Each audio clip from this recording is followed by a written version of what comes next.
nous allons maintenant parler du canon à électrons, qui est un dispositif qui a été employé de manière extrêmement courante dans les tubes cathodiques, et notamment à l'époque où tous les téléviseurs étaient constitués d'écrans cathodiques. Alors qu'est-ce que c'est qu'un canon à électrons? Imaginez que nous ayons un filament métallique que nous portons à haute température.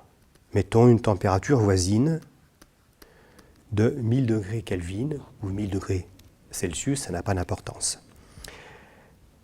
Le métal chauffé va émettre des électrons. Ce dispositif s'appelle une cathode. Nous allons supposer que cette cathode est mise à la Terre. Donc typiquement, ça veut dire qu'elle est située au potentiel V égale 0. Si j'attire les électrons par une plaque métallique qui est portée à un potentiel V positif, eh bien, les électrons vont être accélérés de la gauche vers la droite. Nous pouvons supposer que les électrons sont émis à une vitesse V0 nulle lors de leur émission par la cathode, et nous allons nous intéresser à la vitesse des électrons, donc la vitesse qu'ils ont acquise lors de leur accélération par la plaque qui est portée au potentiel V positif. Eh bien, le calcul est extrêmement simple à faire. Il suffit d'écrire la conservation de l'énergie mécanique. L'énergie mécanique, c'est la somme entre l'énergie cinétique et l'énergie potentielle de l'électron, c'est-à-dire 1/2 de mv2 moins EV,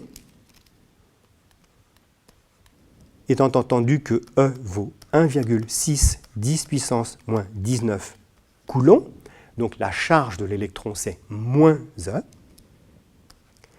et M est la masse de l'électron, 9,1 10 puissance moins 31 kg.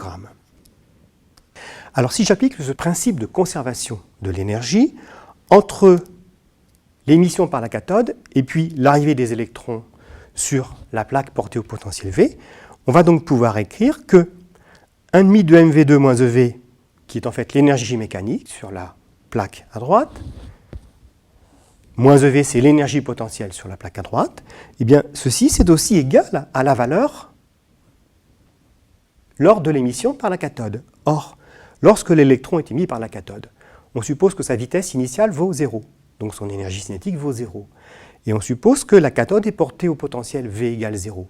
Donc il n'y a pas d'énergie du tout, puisque l'énergie cinétique vaut 0 et l'énergie potentielle vaut 0. Donc cette somme, énergie mécanique, égale énergie cinétique plus énergie potentielle, vaut 0.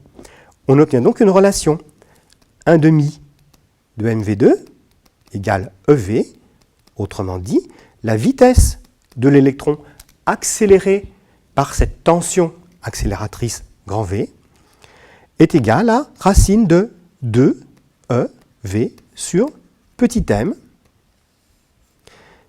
À titre d'exemple, si nous prenons V égale 10 kV, nous obtenons V égale 0,2 fois C, C étant la vitesse de la lumière.